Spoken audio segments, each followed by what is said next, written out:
जय सच्चिदानंद. आपणा सर्वांच्या आत वसलेल्या परमात्म्याला अत्यंत भक्तिपूर्वक अभेद्य भावाने नमस्कार, नमस्कार, नमस्कार. जय सच्चिदानंद. हे दादा भगवानांचं आध्यात्मिक विज्ञान आहे. दादा भगवान म्हणजे कोणत्या व्यक्तीलाही नाही पोहोचत. ते नेहमीच म्हणायचे की हे शरीर हे तर एम पटेल आहे. दादा भगवान म्हणजे आतील प्रकट आत्मा, तोच दादा भगवान आहे. आणि त्या आत्म्याला स्वतःने जाणलं, ओळखलं, अनुभव केलाय. स्वतःला ज्ञानी पुरुष म्हणायचे. मी तर ज्ञानी पुरुष आहे. पण भगवंत तर माझ्या आत प्रकट झालेत. तेच दादा भगवान आहेत. 1958 मध्ये हे ज्ञान त्यांना प्रकट झालं होतं. लहानपणापासून हाच शोध होता, की हे जगत कुणी बनवलंय? हा आत्मा काय आहे? परमात्मा काय आहे? कर्मांचं बंधन कसं होतं? कर्मापासून मुक्ती कशी मिळू शकते? हे जग कोणी बनवलंय? कोण चालवतंय? जे आध्यात्मिक गूढ प्रश्न आहेत, त्याचा लहानपणापासून शोध होता आणि 1958 मध्ये जेव्हा ज्ञान प्रकट झालं, तेव्हा साऱ्या जगाची वास्तविकता अनुभवास आली. एवढंच नाही, स्वतःला जे ज्ञान प्रकट झालं, आतील आत्म्याचा अनुभव आला. लाखो माणसांना त्या अनुभवाच्या ज्ञानाची प्राप्ती ते करून देऊ शकले. ह्यालाच अक्रम विज्ञान म्हटलं जातं, आध्यात्मिक विज्ञान म्हटलं जातं. अक्रम म्हणजे या संसारामध्ये चालू राहिल्या तप करा, त्याग करा, ध्यान करा, साधना करा, करत-करत साध्य आत्मसाक्षात्काराची प्राप्ती, त्याला क्रमिक मार्ग म्हटलं जातं. जे काही नियम सांगतात, एवढ्या क्रिया करा, एवढे मंत्र करा, एवढे पाठ करा, एवढं ध्यान करा. काही ना काही नेम असतात त्याच्यात. त्याला व्यवहार धर्म म्हणतात. व्यवहार धर्माने हळू मनुष्याची डेव्हलपमेंट वाढत जाते आणि निश्चय धर्म, तत्वज्ञानाच्या गोष्टी, ते साध्य स्वरूप आहे. परिग्रह जेवढे सोडत जाल, तेवढी ममता कमी होत जाईल, तेवढे अहंकार कमी होत जातील. क्रोध, मान, माया, लोभ, राग, द्वेष कमी करत अहंकाराची शुद्धी करत पुढे जायचंय. प्रथम बाह्य परिग्रह सोडायचे आहेत. वाईफ आहे, पैसे आहेत, घर आहे, नोकर, चाकर, बंगले, मिल, फॅक्टरी, पैसे, नाव, कपडे सगळं बंद करायचंय. नंतर अभ्यंतर परिग्रह सोडायचे आहेत. क्रोध, मान, माया, लोभ, रागद्वेष, मिथ्यात्व, अज्ञान सगळं. सगळं सुटत जाईल तेव्हा आत्मसाक्षात्कार प्राप्त होईल. कधी-कधी असा मार्ग मिळतो जेव्हा प्रत्यक्ष ज्ञानी पुरुष असतात, दादा भगवंतांसारखे, तेव्हा भेद विज्ञानाने आत्मसाक्षात्कार कृपेमुळेच प्राप्त होत असतो. कधीतरी असा रस्ता मोकळा होतो. जसे कृष्ण भगवंत होते, तेव्हा युद्धभूमीमध्ये अर्जुनाला आत्मसाक्षात्कार प्राप्त झाला होता. त्याच्याकडून त्यांनी द्रौपदीला हिरावून घेतलं नाही, राजपाट त्यागवला नाही, तपश्चर्या करून घेतली नाही, ध्यान करून घेतलं नाही, लढाई बंद केली नाही. गीतेमध्ये सगळं सांगितलेलं आहे. नामस्मरण श्रेष्ठ आहे, भक्ती श्रेष्ठ आहे, योग साधना श्रेष्ठ आहे, वैराग्य श्रेष्ठ आहे. पण अर्जुनाकडून काही करून नाही घेतलं. त्याला ज्ञान दिलं त्यांनी. आपण अर्जुन नाही, तुम्ही स्वतःच आत्मा आहात. आणि असं ज्ञान अर्जुनाला मिळालं. सारी लढाई करत असतानाही अकर्मदशा, कर्म करतानाही अकर्मदशा. कर्मबंधन झालं नाही आणि तोच देह पूर्ण झाल्यानंतर मोक्षगती मिळाली. म्हणजे जेव्हा ज्ञानी भेटतात, तेव्हा क्रिया, मंत्र, जप, पाठ, ध्यान काहीही करण्याचं तेच साधन आहे. साध्यच कृपेने प्राप्त होऊ शकतं. पण जेव्हा मूळ पुरुष असतात, कृष्ण भगवंत आहेत, तेव्हा ते अर्जुनाकडून काही करून नाही घेत. असेच महावीर भगवान आहेत, त्यांच्याकडूनही सम्यक दर्शन, सम्यक ज्ञान, सम्यक चरित्र, सम्यक तप कृपेनेच प्राप्त होत असतं. वशिष्ठ मुनी होते तेव्हा रामचंद्रजींना कृपेमुळेच आत्मसाक्षात्कार झाला होता. त्यांना हेच ज्ञान दिलं, आपण स्वतःच ब्रह्म आहात, स्वतःच परब्रह्म आहात. जगत स्वयंभू आहे, अनादी अनंत आहे. अयोध्येचे राजा नाहीत, सीतेचे पती नाही, दशरथाचे पुत्र नाही, तुम्ही स्वतःच आत्मा आहात. इथेही तेच ज्ञान प्राप्त करायचं आहे, की मी स्वतः कोण आहे? जसं ओम नमः शिवाय आपण म्हणतो, पण पुढच्या अ, स्थितीमध्ये चिदानंद रूपो शिवोऽहं, शिवोऽहं. मी स्वतःच सच्चिदानंद स्वरूप शिव आहे. जेव्हा स्वतःचा साक्षात्कार होतो, जेव्हा स्वतःला तीच अनुभूती होत असते, मी स्वतःच शिव आहे. आणि जोवर अनुभूती होत नाही, तोवर ओम नमः शिवाय म्हणा. परोक्ष भक्ती म्हटली जाते. परोक्ष भक्तीने संसारात पुण्य बांधलं जातं. पुण्याचं फळ संसारात भोगत असतात. हळू-हळू डेव्हलपमेंट करून उंची गाठत राहतात. कधीतरी मग असे ज्ञानी भेटले, तर कृपेमुळेच शुद्धात्म्याच्या शिवस्वरूपाचं भान येतं. जीवा-शिवाचा भेद मिटून गेला, की स्वतःच ब्रह्म आहात, स्वतःच शिव आहात, स्वतःच आत्मा आहात, स्वतःच शुद्धात्मा आहात. तर इथे दादा भगवानांचं जे भेदविज्ञान आहे त्यातच हेच आपल्याला प्राप्त करायचंय, की मी स्वतः कोण आहे? आणि तेवढंच महत्वाचं आहे, हे चालवणारा कोण? करविता कोण आहे? तुम्ही धर्म जो काही मानता, धर्म म्हणजे अध्यात्म आणि धर्मात तर खूपच अंतर आहे. धर्म म्हणजे अशुभ सोडा, शुभ पकडा. अशुभ सोडत जा. अशुभ म्हणजे द्वेष, क्रोध, अभाव, तिरस्कार ही चोरी आहे, खोटं आहे, परिग्रह आहे, हिंसा आहे, अब्रह्मचर्य आहे. सगळं सोडत जा. भ्रष्टाचार, दुराचार, व्यभिचार सगळं काही सोडत जा आणि शुभ ग्रहण करा. तप आहे, त्याग आहे, मग सेवा, परोपकार, दान, भक्ती, भावना हे सगळं शुभ ग्रहण करा आणि कितीही तुम्ही शुभ केलत, मी दान दिलं आहे, मी सेवा केली, मी परोपकार केला, पुन्हा पुण्य बांधलंच जाणार आहे बघा आणि पुण्य बांधलं गेल्यावर दुसऱ्या जन्मामध्ये फळं भोगण्यासाठी संसारात यावंच लागेल. म्हणजे धर्म म्हणजे अशुभ सोडून शुभात यावं, पापाचा त्याग करावा, पुण्य ग्रहण करावं. पण कधीतरी असा मार्ग सापडतो, अध्यात्माचा मार्ग म्हटलं जातं.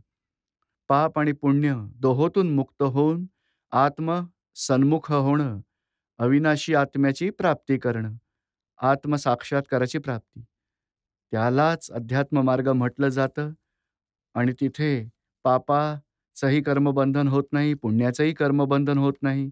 संसार व्यवहार चालतच राहतो. आतून अकर्म दशा प्राप्त होत जाते आणि तमाम कर्म प्रथम अज्ञानातून मुक्ती मिळते. कर्म बीज समाप्त होतात.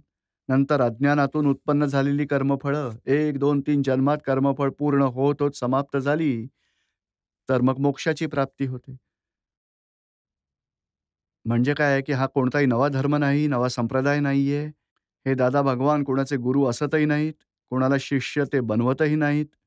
ते स्वतः नेहमी म्हणायचे, की "मी तर आत्म्यामध्ये राहतो आणि सर्वांना आत्म्यामध्ये स्थिर करत असतो." मग कोणता आत्मा कोणाचा गुरु, कोण आत्मा कोणाचा शिष्य? इथे गुरु-शिष्याचा भेद नाहीच आहे.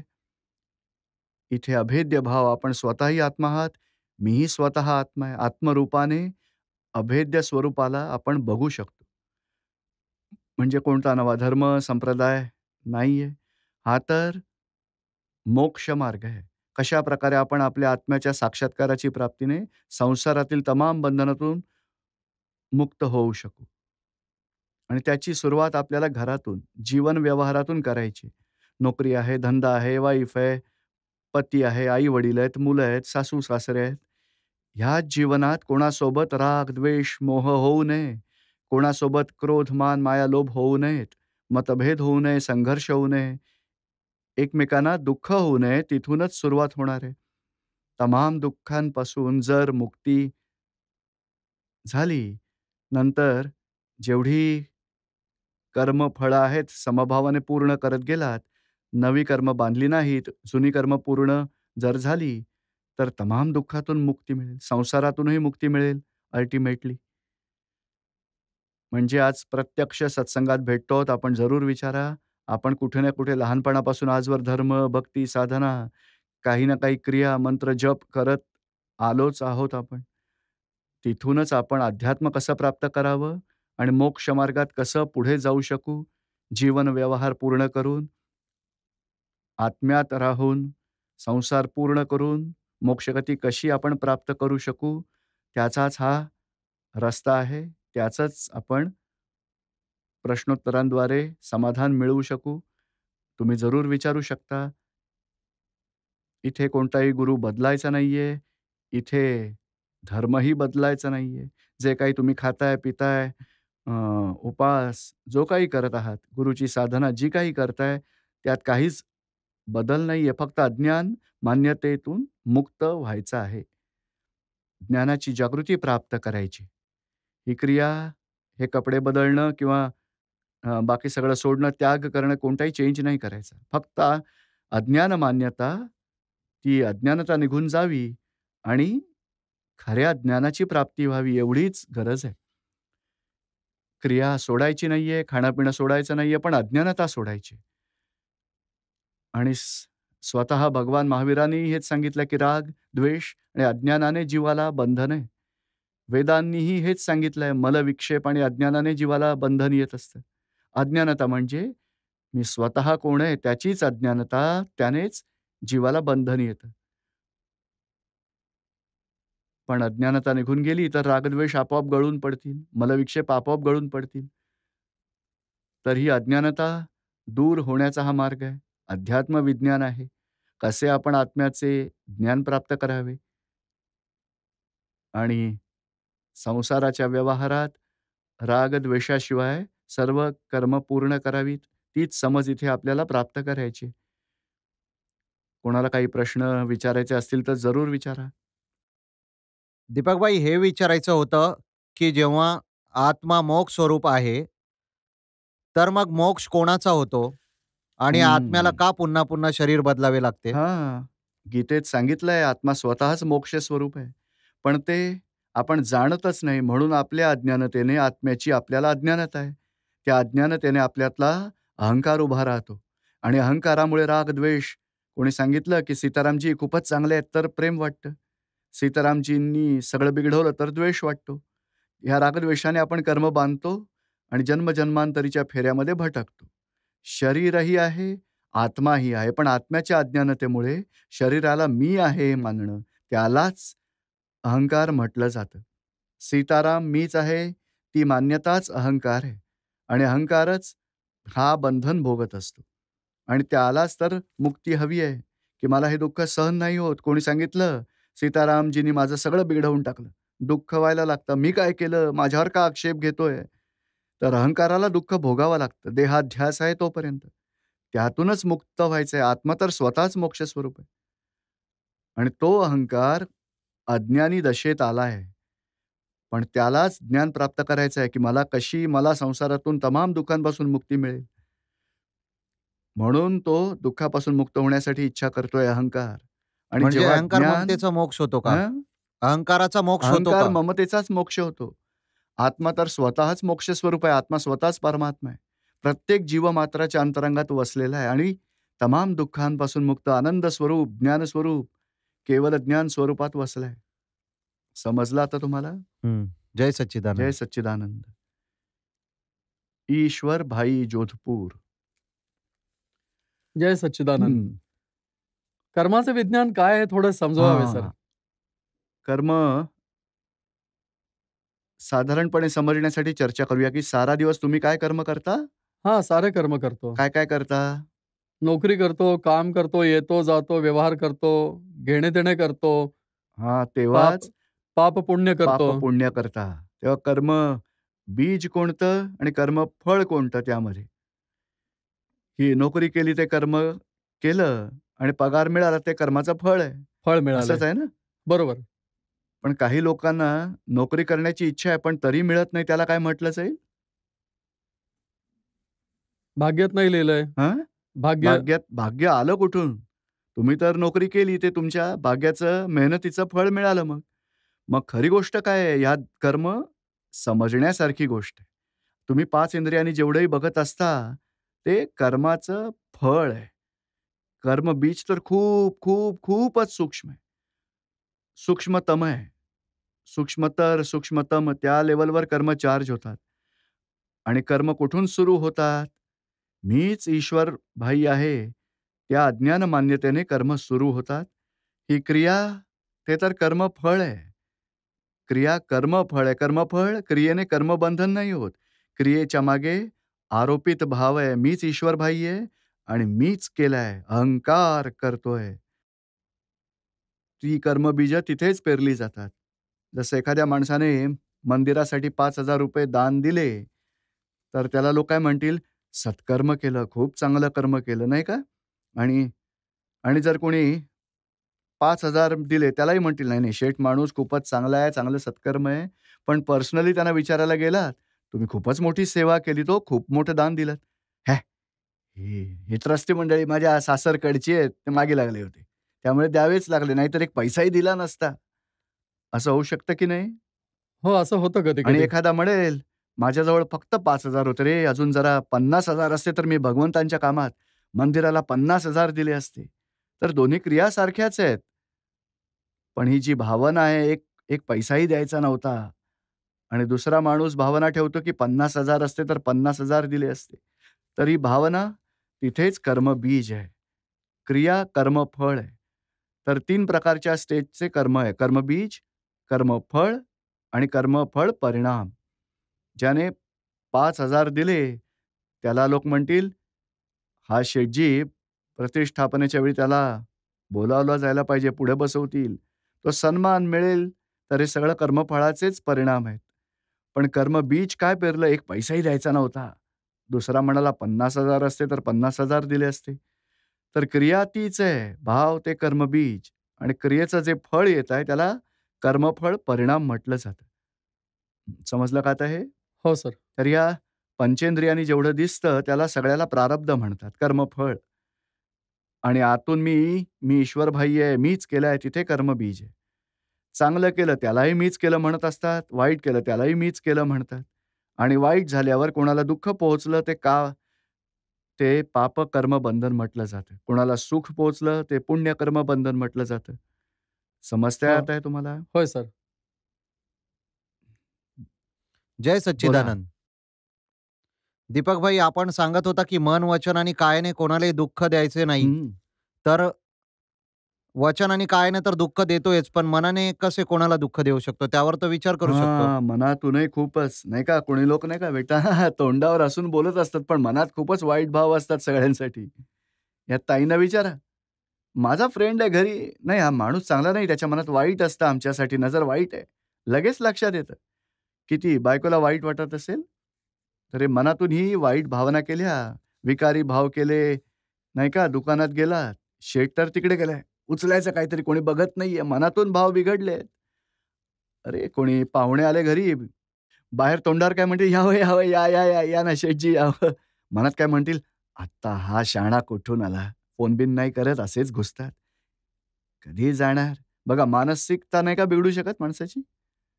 हं, समजतंय तुम्हाला आता? हो, समजलं आणि आता. मनात वाईट विचार आले, तर ते लोक जे पाहुणे आलेत, ते समजून जातात, की तोंडावर बोलतोय, "चहा प्या, नाश्ता करा," पण मनातून काही ही इच्छा नाहीये त्याची आपल्याबद्दल.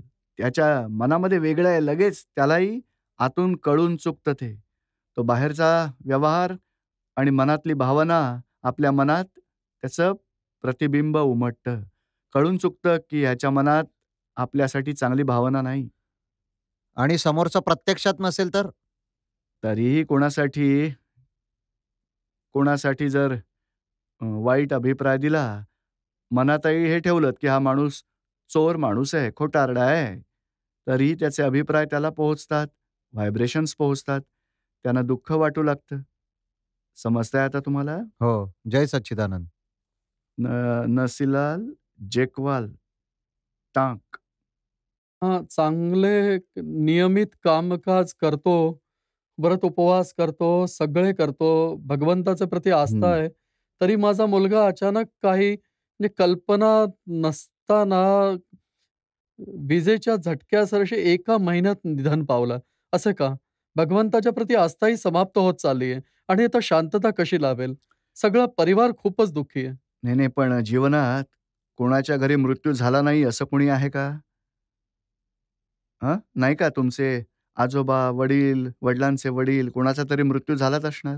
होणार की नाही होणार? मृत्यू तर होणारच सर. होतो ना? पण अकाली एकमात्र मुलाचे मरून हां. जाणे नाही हा मृत्यू नाही आणि बघा. तसे 20-21 वर्षाचा होता तो. त्याचं अजून काही सुरूच नाही, झालेले नाही. हे नव्हते. अबॉर्शन करतात ना गर्भपात, तर त्यावेळी जीवाचा मृत्यू होतो का नाही? हां? अबॉर्शन करतात तेव्हा होतो की नाही? म्हणजे मृत्यू हो, हो. जीवनात आयुष्य कर्माच्या हिशोबानेच होतो. मनुष्याचं आयुष्य कर्म आहे. कोणाची 5 वर्ष, कोणाची 25 वर्ष, कोणाचं 40 वर्ष, कोणाचं 50 वर्ष, कोणाची 80 वर्ष, कोणाची 100. मग हे माझ्या कर्मानं झालंय का त्याच्या नाही, कर्माने नाही. झालंय? त्याचं आयुष्य कर्म पूर्ण झालं आणि त्याचा आपल्यासोबत जेवढा हिशोब होता, हो. तेवढाच तो आपल्यासोबत राहू शकला. बघा ना, कोणत्याही दुकानात कोणीही ग्राहक येतो, तर 3 वर्षापर्यंत तो तिथूनच माल घेतो. नंतर दुसऱ्या दुकानातून घेतो. असं होऊ शकतं की नाही? कारण तेवढाच आपल्यासोबतचा हिशोब होता. आपल्याकडे तेवढा तो आला. सुख दिलं, दुःख दिलं, प्रेम दिलं, रागद्वेष झाला, हिशोब पूर्ण झाला, तर बाजूला होऊन तो पुढे निघून गेला. जसं ट्रेनमध्ये पॅसेंजर्स बसतात ना, तेव्हा सगळे लोक अ, मुंबईहून ट्रेन आली, कोणी लोक बडोद्याला उतरतात, कोणी अहमदाबादला उतरतात, कोणी कोट्याला उतरतात, कोणी जयपूरला उतरतात. वेगवेगळ्या सर्व स्टेशन्सवर उतरत, उतरत, उतरत शेवटी दिल्लीला कोणी उतरतील. काही लोक जयपूरहून बसतात, दिल्लीला उतरतात. कोणी कोट्याला बसतात, जयपूरला उतरतात. आणि बघा, जेव्हा लग्न होतं तेव्हा आपल्या घरी नवीन पाहुणा येतो. बाळाचा जन्म झाला तर घरी ट्रेनमध्ये नवा पॅसेंजर बसतो. कोणी एक्सपायर्ड झालं तर ट्रेनमधून उतरतो. पण संपत नाही ते, कारण आत्मा अविनाशी आहे. हा देह सोडून दुसऱ्या देहात निघून जातो. पण त्याचा आध्यात्मिक जर्नी आहे, तो चालूच राहतो. कर्माचा हिशोब पूर्ण झाला. आपल्यासोबत एवढाच हिशोब होता. जन्मापासून आजवर तेवढा पूर्ण करून निघून गेला. पण जी नवी कर्म त्याने बांधली, त्याच्या हिशोबाने दुसरा जन्म मिळणार आहे. आणि पुन्हा त्याच्या कर्मानुसार त्याचा व्यवहार होईल आणि आतून आध्यात्मिक प्रगती करत राहील. तुम्ही देखील हेच समजून घ्यायला हवं, की हे शरीर टेम्पररी आहे का परमनंट आहे का अविनाशी आहे सांगा मला तुम्ही? हं? नाशवंतच आहे. नाशवंत आहे. तर तुम्ही हे समजून घ्यायला हवं, कधी ना कधीतरी या देहातून तुम्हाला सुटायचंच आहे. म्हणून तुम्ही प्रथम मी कोण आहे त्याची ओळख करून घ्यायला हवी. अविनाशी आत्म्याचा साक्षात्कार करून घ्या. नंतर जन्म मरणाच्या फेऱ्यातून मुक्ती मिळेल मग. सगळी कामे चांगली करून ही शिक्षा मलाच मिळते. खूप जास्त मिळते. काय? सगळी कामं विधिविधानाप्रमाणे करूनही कोणतेही व्यसन, दुर्व्यसन न करताही इमानदारीने सगळी कामे करूनही भगवंताने मला खूपच जास्त शिक्षा दिली आहे. नाही, नाही असं नाहीये. कोणत्या भगवंताने केलं असेल? कृष्ण भगवान का महावीर भगवान करत असतील हे? विचार तर असेच येतात ना साहेब. भगवंतांनी नाही केलंय. भगवंत या हां. संसारातल्या कोणत्याही व्यवहारात दखल देतच नाहीत. स्वतः कृष्ण भगवंतांनीही सांगितलं, "न कर्तृत्वं न कर्माणि लोकस्य सृजति प्रभू, न कर्मफल संजोगम स्वभाव वस्तू प्रवर्तते." मनुष्याच्या कर्मामध्ये, कर्मफळात, क्रियेमध्ये प्रभूंनी दखल दिली नाहीये. स्वभावामुळे आपण जी कर्म बांधतो, कर्माचं फळ आलंय. कोणाचा दोष नाहीये. म्हणजे भगवंत अशी शिक्षा देत नाहीत. आपल्याच हे कर्माचं फळ असतं. ह्या बेचैनीपासून कशी कशी आता काय शांतता करायला प्राप्त हवं, की होईल? तुम्ही समजून घ्यायला हवं, की शरीर तर मुलाचं इथेच आसपास आहे. सगळे पूर्ण कुटुंबामध्ये खूपच दुःख आहे. हो, जेवण हो. खाणं सोडलंय, चैनही पडत नाही, नाही हो. नाही. यासाठी सगळं झोपलं तर झोप येत नाही. मग सगळे लोक इकडे या, उद्या ज्ञान घ्या, आत्म्याची दृष्टी प्राप्त करा. नंतर हे लक्षात येईलच शरीर, देह आपल्या मुलाचं शरीर तर इथेच राहिलंय. आतून काय निघून गेलाय? आत्मा निघून गेलाय. आत्मा विनाशी आहे का अविनाशी? विनाशी. आत्मा विनाशी आहे? हो, आत्मा अविनाशी आहे. विनाशी नसल्यामुळेच तो दुसरा जन्म घेईल आणि मोक्ष मार्गात पुढे जाईल. तुम्ही तर त्याच्या शुद्धात्म्याकडे प्रार्थना करा मुलाच्या, की जिथे असेल तिथे आत्म्याचं स्वतःच्या स्वरूपाचं ज्ञान प्राप्त करू द्या. मोक्ष मार्गात उन्नती प्राप्त करू द्या. मोक्षगती मिळवू. समजतंय ना आता हे? तुम्ही इथे दुःखी झालात तर त्याला दुःखाची व्हायब्रेशन्स पोहोचतील आणि दुःख केल्यामुळे काही फरक नाही पडणार. आता जे घडलंय ते बदलणार नाही. पण गेलाय त्याच्या अंतरंगातील आत्म्याला आपण प्रार्थना जरूर करू शकतो, की "हे दादा भगवान यांना सिमंदर स्वामींचं शरण लाभो, मोक्षगती मिळो, कृपा व्हावी." समजतंय ना आता हे? ठीक आहे सर. आणि तुम्ही आला आहात, तुमची पत्नी, मुलाची आई सगळेजण उद्या या. तुम्ही आलायत का सगळे लोक इकडे? दूरचे आहेत साहेब, नाही नाही येऊ आले. शकले? काहीच मीच हरकत आलोय. नाही. हां, अ, जर झालंच तर उद्याचा दिवस आहे. सकाळी कोणाला सांगा घेऊन या सर्वांना. जर ज्ञान प्राप्त कराल, तर खोलवर माहिती होईल. काय नाव आहे तुमचं? घासीलाल जयस्वाल टोक. तर हा घासीलाल, तुम्ही स्वतःच घासीलाल आहात का तुमचं नाव घासीलाल आहे? नाव घासीलाल आहे सर. तर तुम्ही स्वतः कोण आहात? स्वतः तर आपण म्हणालात ना, आत्मा आत्मा वेगळी गोष्ट आहे. आहे. आता मुलगा आत्म्याचा मुलगा असेल का घासीलालचा मुलगा असेल? आत्म्याचं अपत्य असतं का नाही? आत्म्याचा पिता असतो का? नाही. नाही. आत्मा अविनाशी आहे. त्याचा मुलगा नाही, वडील नाही, मुलं नाहीत, सून नाही. तो स्वतःच अविनाशी तत्व आहे. मुलगा तर घासीलालचा आहे. तर तुम्ही जोपर्यंत हे म्हणाल, की मीच घासीलाल आहे, तोवर मीच बाप आहे, दुःख वाटणारच. पण तुम्हाला आत्म्याचं ज्ञान मिळेल, मी तर शुद्धात्मा आहे, घासीलालपासून वेगळा आहे. उलट तुम्हीच घासीलालचं सांत्वन कराल, "घासीलाल, दुःखी होऊ नकोस. हिशोब पूर्ण झालाय. त्याच्या आत्म्यासाठी प्रार्थना कर." आत्म्याच्या जागृतीमध्ये येणं, तेच ज्ञान तुम्हाला प्राप्त करायचं आहे. हा घासीलाल व्यवहारामधला आहे. व्यवहाराने पिता आहे. पूर्व भवातली 2 मुलं, 4 मुली सगळं सोडून इथे आलेत. लक्षातही राहत नाही. दुसऱ्या जन्मामध्ये जाणार, पुन्हा नवा संसार सुरू करणार. ह्या संसारात जन्मजन्मांतरात हेच काम केलंय. स्वतःच्या आत्म्याची ओळख कधीच झाली नाही. उद्या आत्म्याचं ज्ञान मिळेल, तुमचं दुःखही दूर होईल आणि आतूनही शांतता लाभेल आणि मुलाच्या शुद्धात्म्यासाठी तुम्ही प्रार्थना करत राहा. तर ठीक आहे. त्यालाही चांगली व्हायब्रेशन्स पोहोचतील, त्यालाही सुख लाभेल.